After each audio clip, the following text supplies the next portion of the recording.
What's up, guys? How's it going? Mr. Arnold coming back for another episode of History Comes Alive. And for today's episode of History Comes Alive, we are going to be looking at the age of absolutism, the time period in European history where we are going to be looking at kings and queens who had absolute power. Alright, and we're going to separate this video into 4 different segments. We're going to separate it between ODFP, old dead famous people, and associate that with the countries that they come from. So we're going to be talking about Spain, we're going to be talking about France, we're going to be talking about Russia, and we're going to be talking about Britain as well, and how they tried to establish absolutism but were unsuccessful in doing so. So make sure you guys are paying close attention, taking copious notes, and make sure you put on that seatbelt and get ready for the wild ride. See you guys later.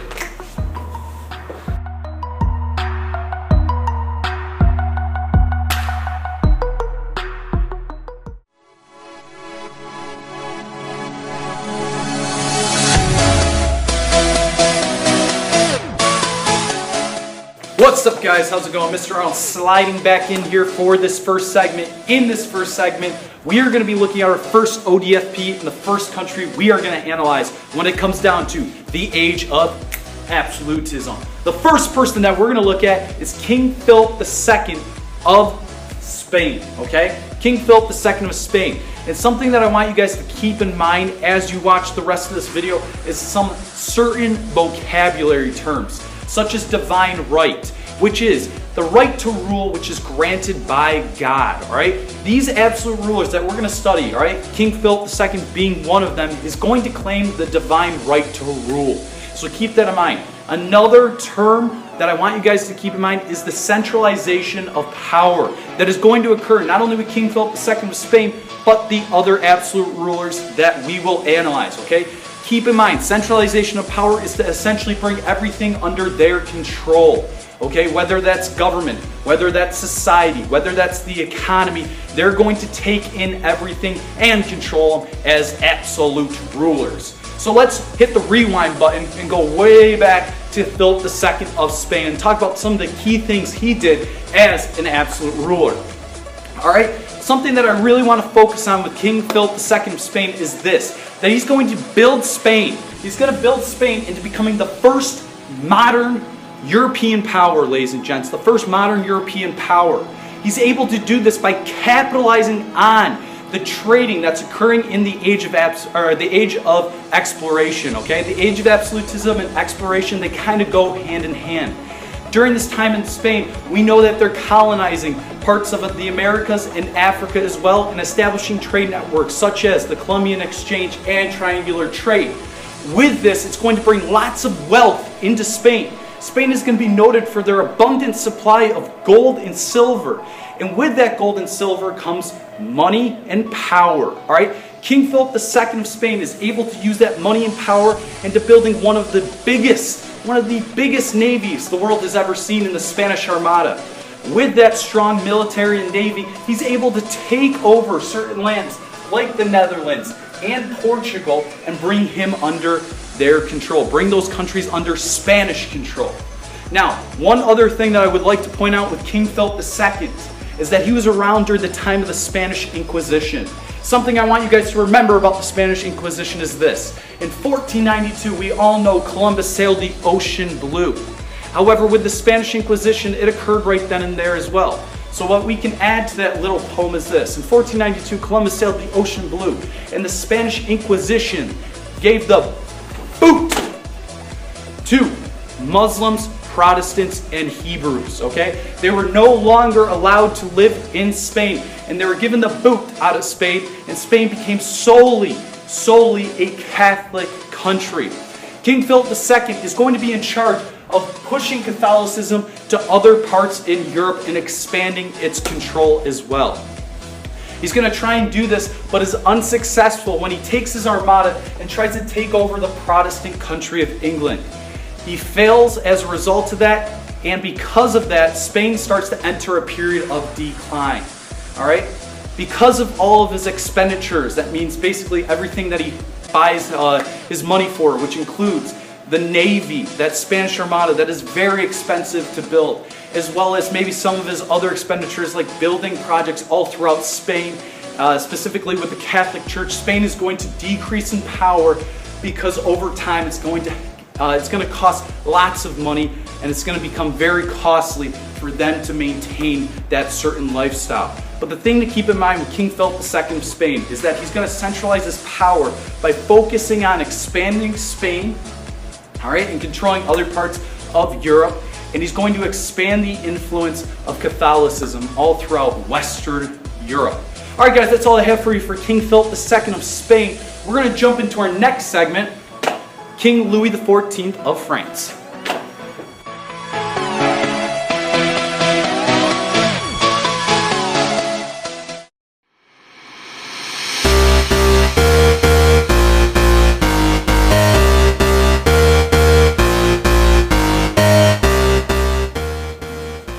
What's up, guys? Mr. Arnold jumping into this second segment. In this second segment, we're going to be talking about King Louis XIV of France. Now, King Louis XIV of France essentially epitomizes what it means to be an absolute ruler. Whenever you think about absolute rulers, King Louis XIV should be the first person that really comes to mind. He had many nicknames, all right? But the first one that really resonates with King Louis, what I want you to remember is this, that he's referred to as the Sun King, in which everything revolves around him. Everything revolves around him. I think we all know of a friend who certainly has that mentality where everything revolves around him or her. But King Louis really lived this out, okay?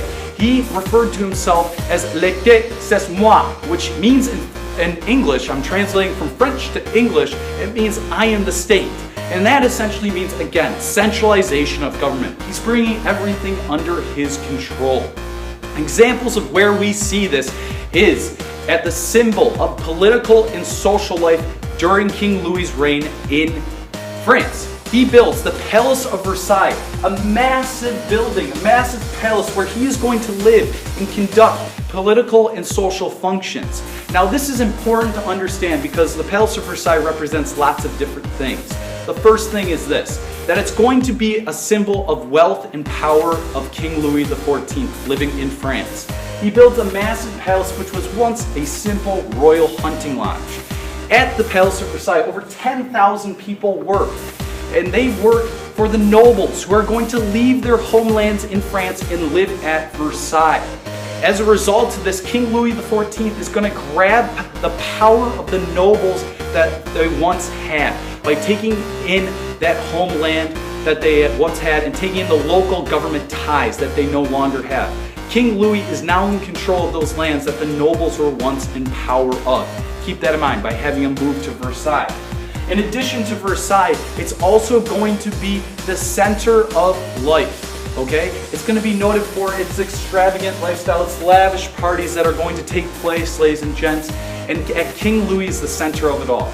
Now, another thing to note about King Louis XIV of France is that he loved war. He fought many wars, and with the combination of wars and that extravagant lifestyle, ladies and gents, it's going to lead France into debt.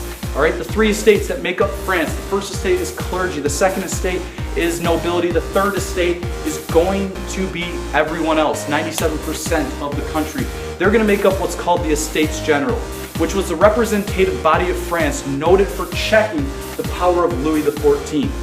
Well, they didn't do a very good job of checking the power of Louis XIV because he had taken the power of the monarchy to heights that had never seen before.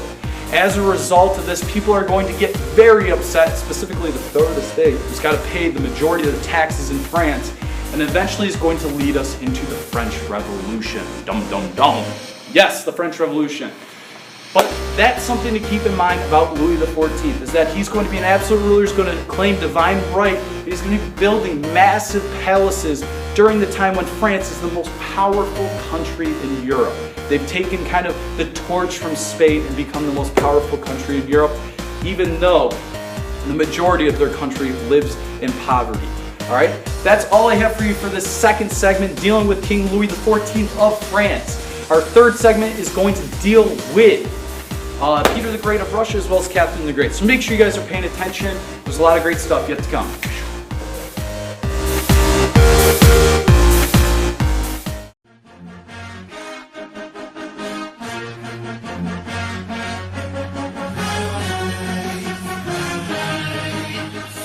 What's up, guys? How's it going? Mr. Arnold coming back for this third segment. In this third segment, we're going to be looking at two ODFPs in one country. The two ODFPs that we're going to be talking about are Peter the Great of Russia and Catherine the Great of Russia. Okay, guys? We're going to first look at Peter the Great of Russia.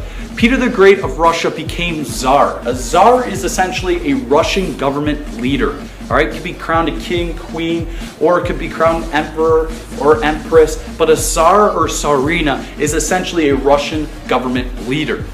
Peter the Great is considered to be the Tsar at the young age of 10 for Russia. And when he becomes Tsar, the big idea, what I need you to keep in mind whenever we talk about Peter the Great, is that he's going to bring change to Russia. He's going to centralize the government. He's going to weaken the nobility and take the power that was once lost from nobility and bring it onto him as absolute ruler. He's crowned to have the divine right to rule. All right, remember that right to rule granted by God. He's going to be given that by the Russian Orthodox Church. Remember, Catholicism and Protestantism isn't really popular in Russia. It's more Orthodox, Eastern Orthodox Church. He's going to be granted the divine right to rule and become Tsar at the age of 10. Now, when we talk about Peter the Great, keep in mind the change that he's going to be bringing to Russia, okay? As the leader of Russia, as the Tsar of Russia, Peter the Great at a young age is going to travel all around Europe, and he's going to become amazed and fascinated with the technology that he sees there. With that understanding, with that new knowledge of technology, he's going to bring back changes to sweep across Russia. He's going to build better navies and armies for him to take over certain things like the Baltic Sea in the north, which will allow him to trade around the Arctic Circle and to other northern European countries. He will come very close to taking over the Black Sea, which was a warm water port, which would have been great for Russia to have because they would have been able to trade with the rest of the Mediterranean. Another thing about Peter the Great and the change that he brought about was the culture and basically society that he ruled over in Russia. He made people who had long beards in Russia cut them off. All right, he cut off their beards because in Western Europe it was kind of more of a style that was going on to be clean shaving. Okay, to be clean and have a clean shave in the face each and every day of your lives. In addition, he's going to mandate what people wear each and every day in Russia. Could you imagine that if Mr. Arnold was telling you what you would have to wear and how you would have to wear your hair each and every day? That's what Peter the Great symbolized for Russia.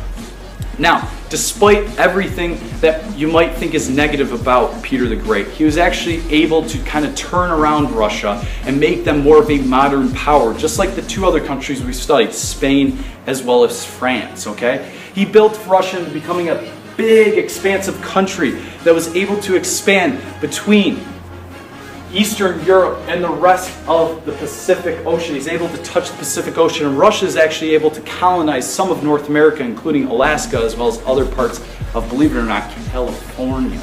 All right? After Peter the Great dies, there is no successor, so there's really no one that's going to be around to kind of pick up and take off where his legacy had left off. Until a couple generations pass and we come through to Catherine the Great, ladies and gents. Catherine the Great is going to be important because she's a female absolute ruler who had divine right. She controlled certain things like the law codes that were passed in Russia. But like Peter the Great, and this is the one similarity I think everybody needs to remember about the connection between Peter the Great and Catherine the Great, is that she is able to expand Russia, and she finally gets control of the Black Sea and has control of that warm water port, which we talked about as being very, very essential. All right, guys, that's all I have for you for this third segment. We're going to jump into our last segment, segment number 4. We're going to be talking about constitutional monarchy in Britain, in England. All right, one more segment left. Hang in there, guys. We're almost done.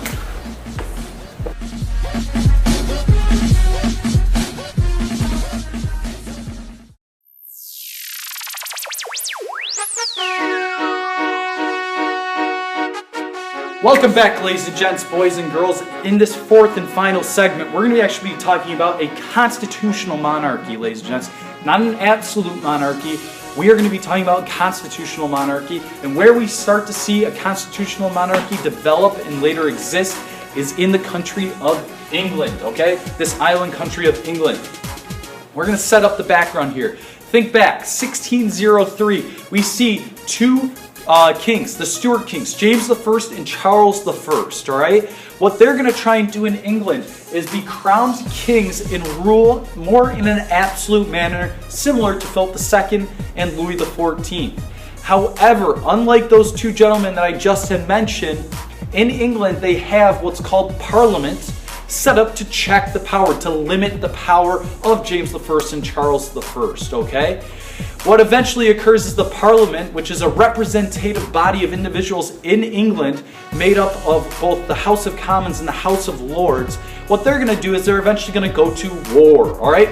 And this is where we're going to start to see the Roundheads versus the Cavaliers. The Roundheads will clash with the Cavaliers. The Roundheads being supporters of Parliament, a stronger Parliament in England, versus the Cavaliers who are supporters of Charles I and a strong absolute monarchy. Eventually, the Roundheads are crowned victorious in the year 1642, and the English Civil War ceases to exist. And eventually, over time, we start to see a republic formed and headed by what is known as William Cromwell, the individual known as William Cromwell.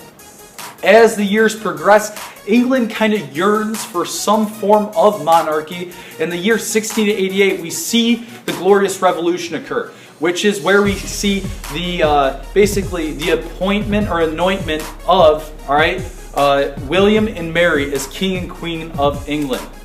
But the difference with William and Mary as opposed to King Louis XIV, Philip II, and Peter the Great and Catherine the Great is that their powers will be limited by a constitutional monarchy. They will not have absolute power, and their powers will be limited, and they will only serve as a symbol for England, okay? Parliament will be the one that has most of the power in terms of the government structure, the English government structure. All right, that's all I got for you guys for today's episode of History Comes Alive. I hope you liked it. Feel free to like or comment. I'll try and get back to you as fast as I can. But for the time being, I'll see you next time. And I hope you guys enjoyed the show. See you later, guys.